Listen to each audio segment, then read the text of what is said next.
սոցիալական ժամանակից մնացած որպես նախկին սոցիալական միության բանակի պահեստեր,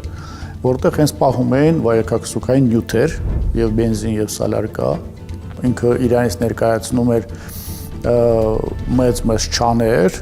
որոնք հենց գետնի տակ էին թաղված 20-25 տոննայից մինչև համարյա 100 տոննանոց չանել են ունեցել, երկու շարքով տեղաբաշխված են եղել, հետո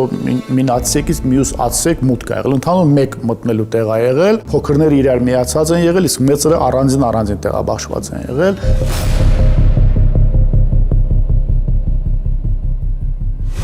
Ես որ մոտա,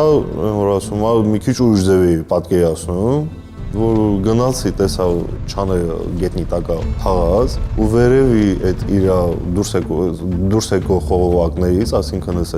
գազի ինչ-որ այդպես հեռացման համակարգալի երևի, տարաներով, պարանով կապած այդպես հանում էին ու առաջից աչիս կետի վրա մոտիկացա ու այդտեղ հետ կայնեց։